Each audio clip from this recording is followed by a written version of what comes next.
Yeah, I just want to say thank you. So it's a great opportunity. Happy to be here. Very thankful to the Will family, to Kwesi, Coach O'Connell, everybody who's giving me this opportunity to be here. Heard wonderful things about Minnesota and in Minneapolis, and I'm just very grateful to be here and excited to further relationships with each and every one of you. So thank you. All right, we'll kick it off to questions. Hey, Jaren, first, congrats on the opportunity. I guess, how familiar were you with Minnesota? How many conversations did you have? And what did you feel like the likelihood of this match happening was? Yeah, so they were my first formal interview with the Combine. I walked away from that interview kind of blown away with the organization, the coaching staff, and it was everything I felt in that room, all the people present. So they were always, one of my favorite organizations, and just always had a great feeling about them. And then we kept in talks over the phone for the next few weeks. I didn't have any visits or workouts, just kind of, coaches checking in every now and then.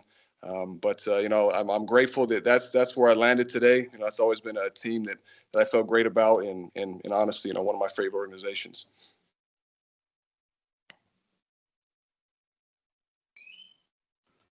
Jaren, it does sound like the injuries were a concern maybe, and led to you maybe possibly dropping a little bit.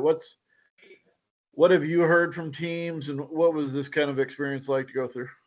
Yeah, I mean, after Combine, the injuries were all checked out, and they were good from there, so I didn't expect it to have any effect. And to your point, maybe that was, a part of it. But, right now I'm healthy, and I've been healthy for quite some time. So I just think it wasn't the right fit, for whatever reason to this point. And I'm just grateful, that Minnesota found value in me and picked me where they did. Jaren, to what extent have you watched the Vikings scheme? They only had the 1 year with O'Connell last year, but watched what they do and sort of how do you imagine that you would your skills sort of would apply there? Yeah, I've actually watched, a handful of games during the draft process. I watched some of their games and a couple other teams. I think luckily at BYU, we did a lot of stuff from pro style offense to spread and everything in between.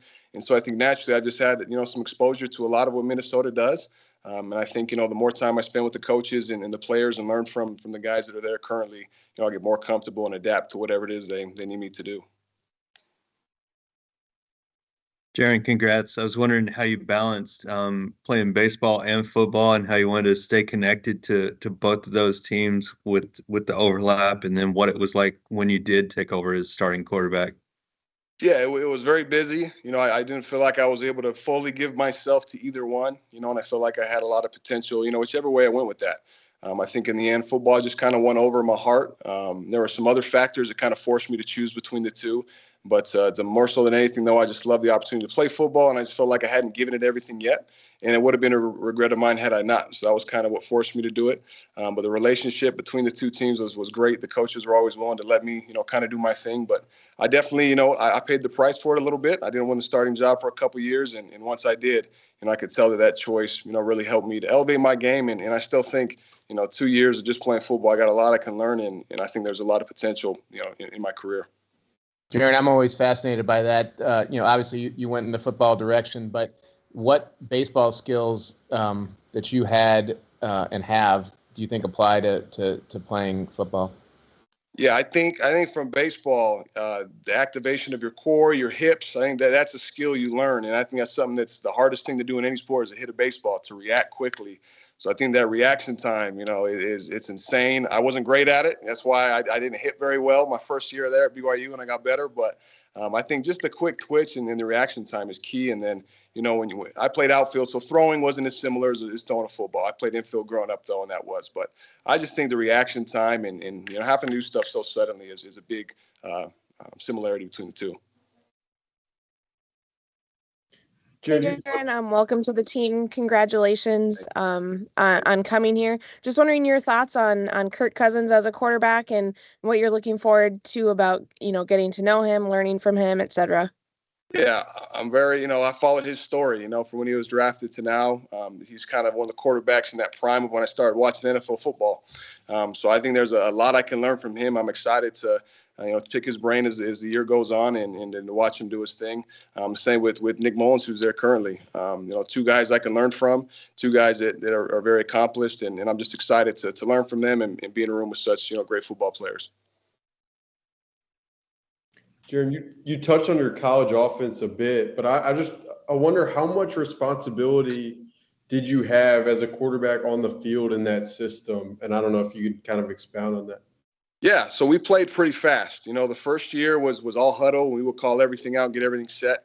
And then it kind of transitioned to a much faster up-paced tempo like a lot of college teams. And so I was just responsible to get the play to my center, to my O-linemen. They get everything called. And then, I had the freedom to flip protections and protect myself. I didn't call a lot of plays at all in college, but the coaches felt very good about their ability to see everything, and they did a great job. So, that's all that was asked of us. And so I think I'm excited for that next step in the NFL. Jaren, I'm sure you've heard a few times about the height, but you see Bryce Young going number one, not the tallest guy, obviously. I guess the NFL seems to be more accepting of quarterbacks that aren't 6'5". I guess from your perspective and your playing style, how do you kind of work around the fact that you're not the tallest? Like, how did you make that work for you? Yeah, I think understanding, the concept, understanding, where your launch point needs to be. I think anticipating where your receiver is going to be can help you be in the right line to see through linemen, see around them. You're never going to see over them. It's impossible, so you really got to get good at seeing through and anticipating space. And so that's something, I'll continue to get better at the next level, is you have to be a little more anticipating on your throws. And that's something I'll continue to work on. But you see guys like Bryce, Russ did it, Drew Brees did it for so long. It's possible. But, you got to be willing to put the work in and be the sharpest guy out there. All right, Jaren, last one for Jaren. Jaren, you ran a lot. You gained a lot of yards. And I wonder if you look at guys like Justin Fields or like that, and maybe the future. There's a lot of smaller active quarterbacks out there. How much do you see your running game being a part of your NFL game? Yeah, I think that'll always be part of who I am. And I think that's what helps me. That's one of my best assets, being able to extend plays when they break down. And I think until you get to the point where you understand the game, like Tom Brady and Russell Wilson and some of the guys that really are some of the premier pocket passers, you got to use that ability to as much as you can without jeopardizing your health and your body. And that's something I've gotten better at through my career. So that'll definitely always be part of who I am and what I do, because I think that's when I'm at my best doing both. But, I think a lot of times early on, athletic quarterbacks use it a lot more because, you're still learning and getting comfortable. And that's just kind of part of that process.